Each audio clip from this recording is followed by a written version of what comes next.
News ఏదైనా ఉందంటే అది కాస్ట్ గురించి, బికాస్ ఆఫ్ దట్. ఓకే, ఇంకో క్వశ్చన్ శివ గారిని అడుగుతాను. ఎక్కడ శివ,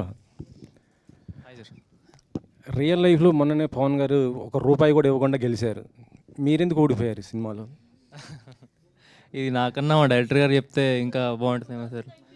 యాక్చువల్లీ ఇది ఆయన మేము అనుకుంది కూడా 2019 మీరు బేస్ చెప్పండి చేసుకున్నది కదా సార్. నిహార్ గారికి ఇవ్వండి, చెప్తారు. చెప్పండి.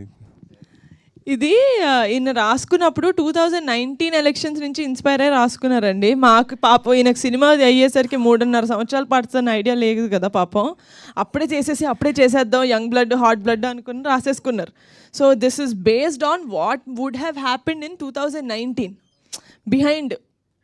ఎన్నో రోజుల ముందు కాదు, ఎలక్షన్కి 1 డే ముందు లేకపోతే 1 నైట్ ముందు ఏమై ఉంటుందా అని చెప్పి ఒక సార్కాస్టిక్గా ఒక సటారికల్గా చూపించడం జరిగింది. That is what it's about.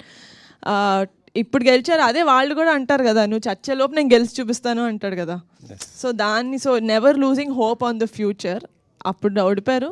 So మేము 2023లో చూపించింది నిజం లైఫ్లో 2019లో జరిగింది. ప్రొడ్యూసర్గా ఇప్పుడు ఒక మంచి బ్లాక్ బస్టర్ హిట్ కొట్టారు. సో మీ ఫ్యామిలీ హీరోస్, మీ అన్నయ్య వరుణ్ గారి కానీ, లేదా చరణ్ అన్నయ్య కానీ, లేదా మీ బావగారు మన బన్నీ గారితో ఇలాంటి ప్యాన్ ఇండియా స్థాయి చేసే సినిమాలు ఏమైనా ఉంటాయా మీ బ్యానర్ నుంచి, పింక్ ఎలిఫెంట్స్ నుంచి? జెన్యున్గా చెప్పాలి అంటే I'm someone who always believes in the story అండి. ఫస్ట్ కథ వచ్చిన తర్వాత అది నిజంగా చరణ్ అన్న కానీ, బన్నీ అన్న కానీ, మా అన్న కానీ వాళ్ళు చేసే అంత స్థాయి ఆ కథకి ఉంటే కనుక నేను డెఫినెట్గా అప్రోచ్ అవుతాను. లేకపోతే ఉత్తిగే వాళ్ళతో చెయ్యాలి కాబట్టి ఏదో కథ తీసుకెళ్దామని అయితే నేను వెళ్ళను. నిహారిక గారు సార్, అయితే యాక్చువల్గా మీరు అన్నారు చిన్న సినిమా కింద మొదలై ఇంత పెద్ద విజయం అయితే దక్కించుకుంది కదా ఫైనల్గా. ఈయన దృష్టిలో చిన్న సినిమా సార్, మేము ఎప్పుడు చిన్న సినిమా అనుకోలేదు. ఈయన కథ చెప్పినప్పుడే మాకు ఎంత బడ్జెట్ అవుతుందో అర్థమైపోయింది. బడ్జెట్ పరంగా కాదు, అంటే కాస్టింగ్ పరంగా కానీ వీటి పరంగా కానీ.